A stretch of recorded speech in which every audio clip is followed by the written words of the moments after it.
Hi, it's Kathleen, and today I am so happy to have you meet my friend Suzanne Summers. She is a former chief academic officer in higher education, teacher, just wonderful person. And she and I talked today about the feeling of helping others and bringing experiences that we've had along the way to make a better impact for those beyond us. Suzanne and I met indirectly through a program at Northwestern University as part of the MS in Organizational Learning and Change. It was called Designing for Organizational Effectiveness certification program led by Jeff Merrill and Teresa Torres, and it focused on human design thinking. So really putting the human at the center of our designs for efficiency and innovation. We really connected on that. And we've never met in person, but I can tell you, I am so happy to have her here today and have you hear about her wisdom. I'm so glad you're with us today. Welcome to The Leader Journey, a series within the Rooted Leader podcast, a space for honest stories of transition, courage, and becoming. Here I sit down with folks I've met along my own journey who've stepped away from the structure of corporate life to explore something more meaningful on their own terms. These paths are rarely linear, often messy. My hope is that these conversations help you feel a little less alone, spark some reflection, and maybe even give you the nudge to trust your own journey, wherever it's taking you. Because your next chapter doesn't have to be certain to be worth beginning. I'm so happy to have my friend Suzanne Summers with us. I met indirectly through a certification program focused on designing for organizational effectiveness through Northwestern University. And we were connected through our instructor, Jeff Merrill, who we both admire. So super thankful for that.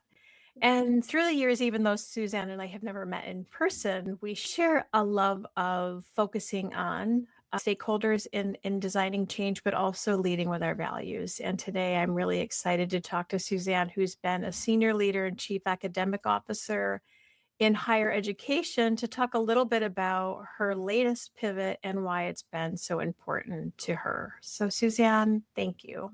Oh, good to be with you, Kathleen, always. And I know we just shared this a few minutes ago, but tell us a little bit about who Suzanne is and what motivates you now at this stage of life. Sure. I think one of the things that's always been deeply important to me, it's a lot of the reason that I went into higher education in the first place, is I'm somebody who likes to learn. I like new challenges. I like to be engaged in multiple activities at one time. But I also have, I think a sort of guiding principle throughout my career has been really a desire to be of service to others and to be of service and really helping to build and enrich the communities that I've lived in. And so the work that I've gotten to do in higher education in 2 and 4 year institutions has been very much centered on that work. Now, at this stage of my life, I'm looking for some different things. I'm 63. My father died right as I was being offered this last position. And I think that for many people becomes a sort of pivot point or place of really deep reflection. It's one thing intellectually to know that our time on earth is finite, but when we actually lose these critical people, it's a different kind of reminder. And for a number of years before that, but I think very much since that, the question of, it's Mary Oliver's question, what am I going to do with this one beautiful life I've been given in the finite time I have? What is it that's going to be truly meaningful to me and to others? So how do I devote my energies to that and supporting that as it evolves over time? And I assume it will continue to evolve. So here I am.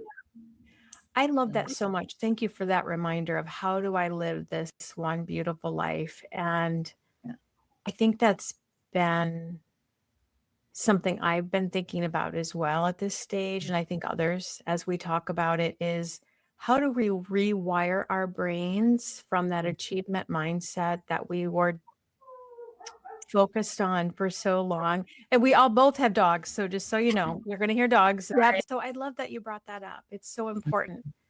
Yeah, thank you. And I'm so sorry for your loss. And it's something that certainly defines how we move forward. So thank you for sharing that. What's important to you now? Now, you said before you now are a fellow with the Gardner Institute. Tell us a little bit about that and why it's so meaningful to you now. Sure. The Gardner Institute was founded a little over 25 years ago by John Gardner and Betsy Barefoot.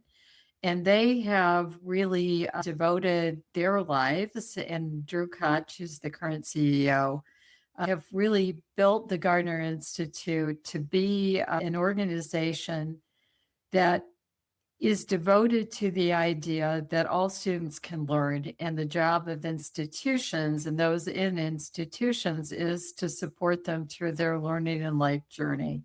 And that's something that very much resonates with me. So I've been working with them for about 2.5 years, and along with two other fellows, we designed an academic leadership community of practice that is intended for people on the academic side. I'll use the academic titles like department chairs, deans, but everybody in between, people who work directly with faculty and support faculty. And so those are often positions, I can say, having been a dean, that are often not well supported. And so we are really looking to help those folks think deeply about how will we engage faculty and staff in the student success work that we need to do within our units and institutions. And how are we going to do this in a very human-centered way? I love that.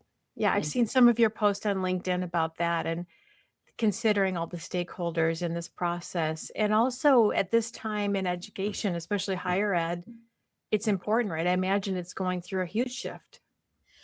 I think higher ed is always going through shifts.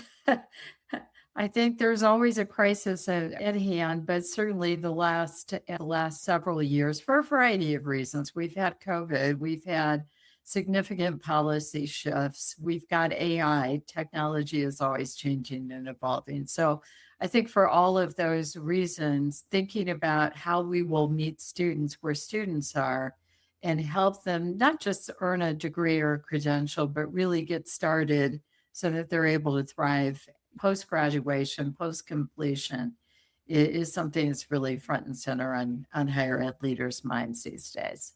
I love that. I love that, thinking about the whole student, not just the education piece. So you also started your own consultancy. So tell me a little bit about when did you start getting this feeling that maybe it was time to do something different?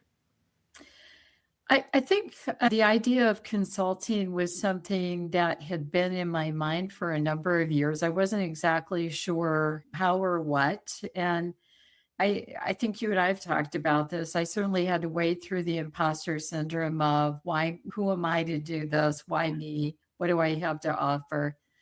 When I left this last position, partly because we were relocating and that process took several months, I really wanted to give myself a time out and a time to think and reflect about where do I want to be? Pardon the dogs. Where do I want to be? Where can I be helpful at this stage of life? I had, for about a year before I left, I was part of a group called Educators as Entrepreneurs that a fellow consultant was running. I was knee deep in a CAO role, so I didn't have an opportunity to engage very much with it. But I got to hear from other people who'd made the transition out of institutional roles into consulting and coaching roles. And it, if anything, it really stirred my interest. Yeah. And so I created this firm. It's called Collective Impact by Design, very much in line with our DOEC principles and things. That's right. Yeah. And so this is really the work I want to do, is work with leaders and institutions who are doing student success and are really struggling with the question of how do we engage faculty and staff in this work, because they have to be. Yeah, it's so important to be in conversation with those who are at the forefront of working in this situation, or when I'm working with my leaders or my companies, is their work is changing very quick. How do we hear from them to understand how do we design it, Right. considering all those aspects? So that's fantastic. I also found it useful to explore what was out there, to talk to others who are already there to understand what will this feel like? What might it be like? What are my opportunities? Because I was scared. Were you scared at all? Did you have doubts? Sure, I have Sure. doubts. We all, yeah, it continues, right? They'll go away. Yeah. Years ago, I read a book called, I don't remember the author, but it was called Feel the Fear and Do It Anyway. And so, I try to keep that as my motto, and we'll see. So much of what I learned through the Masters of Organizational Change and Leading Change helps to remind me, like, that growth mindset of Carol Dweck, like, it's uncomfortable because we're growing and not everything has to be perfect when we're exploring and experimenting, but it still can catch up to you. So Yeah. what do you do for yourself when you have those doubts now? Because it is a lot of iterating. It is a lot of iterating. A friend of mine encouraged me to write and post on my bathroom mirror a little affirmation. I like that. And so mine says, God gave me a voice and things to say, and I will not play small to make other people comfortable. And Oh, that really came at the prompting of that friend who said, you need to look at this, Suzanne. And because he's a trusted friend, I said, okay, I'm going to sit with that for a while. I get up and read that every day. I don't know what this will look like, quite honestly. One of the things I'm most enjoying right now is the opportunity to get to write. yeah. My colleagues at Gardner and we've just put together a book proposal. We just met yesterday to divide up the work because on a community of practice, we only have so much time and space, and there's really some sort of philosophical things we want to say about the model, how change models within higher ed need to change themselves to help us think about how do we engage people. Yeah. That quote is powerful. Certainly going to be the clip for this interview for sure. It's funny because my first interview, my friend Sarah also has a mantra of what keeps her motivated to keep going. And yeah, I think how can we, all of us, use that to be more brave and more courageous and not play small, because there's no inherent value in that any longer. We have really great lived experiences to help others, and how we do that. Well, and I think part of the lived experience that we get is we've probably all had failures, and yet I really believe there is no failure except the failure to learn along the way. Yeah, absolutely. So here we are. There we are. I love it. Okay, I'm looking over at my questions here. What advice would you give someone, or even your younger self, knowing what you know now? Oh God, go for it. Yeah, just go Go for for it. it. You can do so much more than you realize. There will be people along the way who will help you if you seek them out. Don't let your fear stop you. Yeah, and how would you suggest to people, because we do run across people that doubt us or put us in our place or make us feel small. How do you suggest we manage through that? I think if we are very, very fortunate in life, we have people who are real friends who remind us and can mirror back to us who we really are, not somebody else's perception of who we are, which is often says so much more about them than it does about us. Yeah. And I tend to think that the journey of life is about finding our authentic selves, and that pathway along that pathway, we will shed those who are not on that journey. So find people who are on that journey with you because they will see you. Yeah, I think you're right. I think we can hold the emotions and the narratives of ourselves from those people that doubt us, that really aren't our people, instead of lifting ourselves up with the narratives of those who do see us and believe in us. So yeah, that's such a great reminder. Are you reading anything right now that you're loving? I love that you're writing, by the way. I think that's beautiful. I am with a friend, actually. I am reading a book by Shelley Francis called The Courage Way. Ooh, The Courage Way. Yes, I'm in the second chapter, but I'm loving it already. I don't know if you are familiar with Parker Palmer. No. A super interesting person. He created something about 25 years ago called the Center for Courage and Renewal. And Parker Palmer, he's in his late 80s now. In the 60s I think he was at Berkeley. He's a sociologist by training. He was going to go down that sort of traditional academic path and stepped off of it and became a community organizer instead. He wrote a book called The Soul of Teaching, I think it is. And I read that many years ago at a time when I was really struggling with, is this the vocation I'd always thought it was? Whoa, yes. Yeah. And his work put me back in touch with the heart, right? The heart of my teacher heart. Yeah. And helped me stay focused on that. And the center has something they call circles of trust. It's really, some of this would be familiar to those of us who've gone through DOEC. It's really about listening deeply, reflecting back to people, but doing this in a very affirming way, as a way of building relational trust. Which, if there's a job for leaders today in any kind of organization, it is about building relational trust. You absolutely can't agree until you do that. Yes.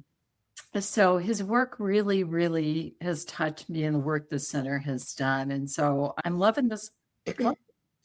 She talks about 4 kinds of courage: physical courage, moral courage, social courage, which is the courage to be ourselves out in the world. But probably what you're doing right now, right? Social courage. Yeah. Sure. Vice versa. And then the final one she talks about, and this is the place I want to be in, is creative courage. It's saying, like, I see the challenges out there and I can come to the table and work with others to help find solutions. And so, feels like a timely book right now.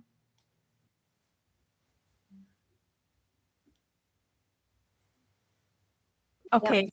So the 4 types of courage and the creative courage, I couldn't agree more. And so this continues to sort of lead you as you move into this next phase of life. Yeah, I think that's very much it. And I think beyond higher ed, I think there is such a space in our communities for that kind of creative courage, right? We need to find some ways to bring people together in community to find common solutions to common problems. Yeah, it's so true. Yeah, absolutely true. What are you finding joy in right now, besides the work? I know the work is always joyful when you're trying to find solutions and bringing people together. I'm learning to garden in Northeastern Ohio. Which is tricky. It could be 30 one day and 80 the next. Who knows? It's really, I just keep saying, this is not boring weather. I have gotten to meet a lot of wonderful women in my community and building friendships and connection here. And I am just really lifted by that. Yeah, it's an amazing opportunity to reconnect. I know after I left corporate, I really missed my friends. Yes. Yeah, do you too? Okay, that's wonderful. Have you joined any gardening communities or? I haven't yet. I've planted some fruit trees on That's exciting. So okay, Yes. that's exciting. I really do secretly hope to. We're planning to move this year, and I'm hoping to have some land where we might be able to do some more cut flower gardening. I've been trying to Oh, to nice. try that on a smaller scale to practice here in my HOA. That's my hope, is to lean into that. Okay. If there's one thing you could grow, what would it be? Like, if you could have anything be successful. Oh, gosh. You know what? If I have anything successful, it's going to be a win. Yes, I love that. I love that.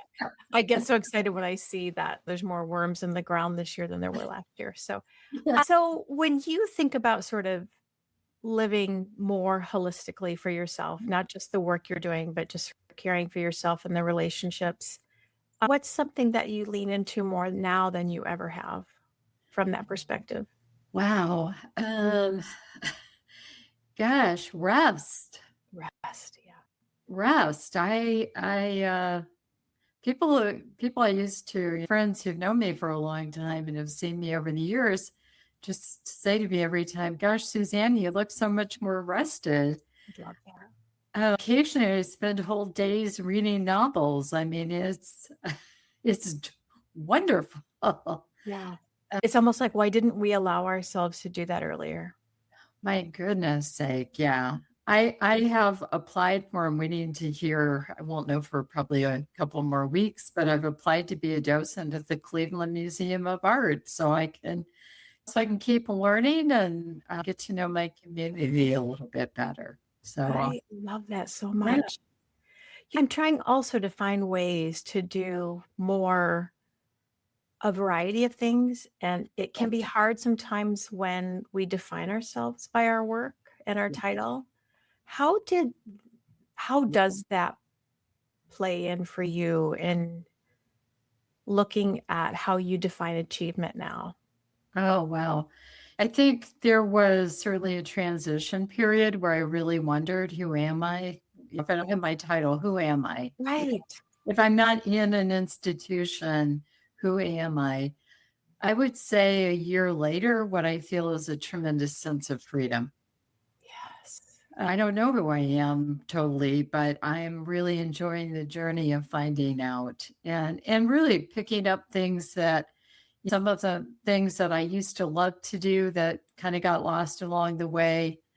When I meet up with friends right now, this area has fabulous parks. So more often than not, we meet and we go hike and talk while we're hiking and then go to lunch. I mean, That's beautiful. being out in nature is wonderful. It's reviving. So I love the ability to have variety. I love that I have to some days remind myself to check my calendar. My life doesn't revolve around the calendar.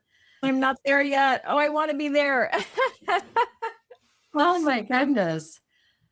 I love the sense that when I get up in the morning, I own my time today. I'm the one who gets to decide where I put my time, attention, and focus. That feels like the biggest luxury I can imagine. And as I've talked with a few of my guests, you've earned it.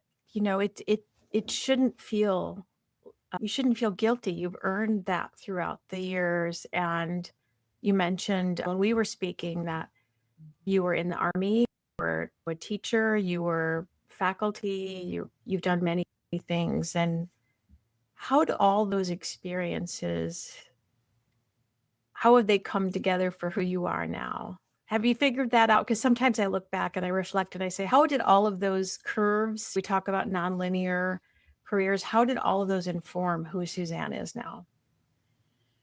I was thinking about this the other day. I wouldn't trade those experiences for anything.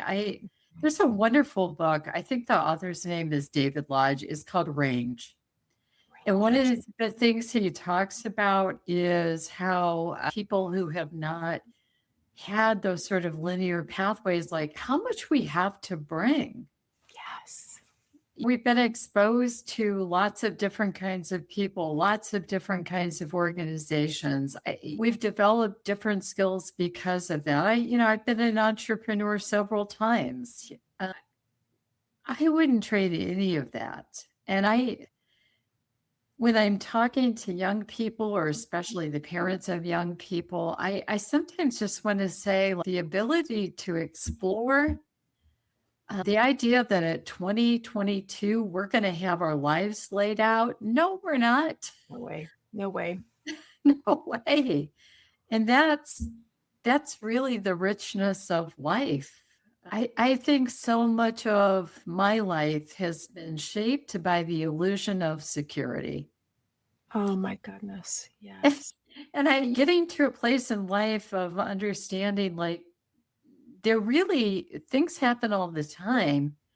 What really hopefully we develop some self-confidence in is the fact that we're going to be able to weather whatever storms come, that we've got people around us who care for us and will be there with us. I mean, that's what makes a rich life. I love that so much. Oh, such wisdom. And it is so important to see that we are not defined by our careers. They inform us, they provide us, we provide them, we provide others, and creating a full, rich life. Such a great reminder today, Suzanne. I'm so appreciative of that. As I mentioned when we first connected and didn't start recording yet, my hope is for others to hear these stories because maybe they haven't gotten to the point of where we are. Sure. Any other thing you'd like to share for people who might be feeling the initial pull or tug to be more or to live more into their lives? I simply want to say this. It is never too late. Never too late. It is never too late. I don't know about you, but I was in my 50s when I went through the DOEC program. It is never too late. Yeah. And I think one of the things that sometimes happens as we age is that the imperative to live authentically becomes ever more pressing. It really does. Yes. And so I think the cost of ignoring that also becomes more burdensome. So if I can say anything, spend some time, reflect, think about what it is that you really value. Think about what it is that by the time you get to the end of your life is going to lead you to feel like I did at least the best I could. And I think I had a positive impact on the people around me, and go for it. Life is short. Absolutely agree. And I also found that even though I walked away from title and a little more financial security, I still was able to let go of some things I didn't really need. I just was getting because I could. But I find that I'm finding more joy and rest, as you mentioned, and exploring things that I love. I'm trying to be more present with my family. It can be hard for me to be present because I've been wired to just do things so often. Doing has been my love language. So I got to figure out how to be being is a love language. But yeah, so thank you so much. A couple of lightning round questions for you. Right. What is your go-to morning beverage? Oh, as my husband will tell you, coffee is my most important meal of the day. Oh, love it. Yes. I've had to cut down my caffeine, which makes me really sad, but I do love it. If you could choose mountains or beach, what would you choose? I would choose mountains that lead to the ocean. I love it. I guess, always like put them together. I love it. Okay. What is your go-to rest ritual? I have rediscovered the joy of naps, but I love calling them siestas. A friend of mine yesterday, when we were talking, introduced me to this concept of, what do you call it? Productive procrastination. Oh, I do not know this. Yes. And so I am no longer going to nap. I am going to engage in a little bit of proactive procrastination someday. I love it. I love it. Yes. Okay, wonderful. And then we talked about gardening, which I love. Yes. Yes. And thank you so much for the book recommendations. Oh, good. I hope you like it. I will always take book recommendations. And I just thank you so much for your time today. Sure. For all of you listening, we went through a whole lot of things today, technology related and Wi-Fi related, and we made it. So I thank you, my friend, and I can't wait to keep in contact with you for all the wonderful things. Kathleen, it's been a pleasure, and we know how to roll with the punches. Good to see you, my friend. Bye-bye. I'm so happy you were able to hear our conversation and just the journey and reflection and meaning that a long career can have and how we can find the meaning sometimes once we step away. How we find meaning when we can step away and have a little space to reflect on a nonlinear, kind of swervy, curvy career that has impact not only on ourselves but others. I absolutely love the fact that I have a few new books to add to my list, which is not a good thing for my nightstand. Thank you for joining us today, and I will include the links to the books in the show notes, as well as a little more information about Suzanne. And please subscribe or follow so you don't miss future episodes or mini-sodes. And I just hope you have a wonderful week and a wonderful month. Thank you.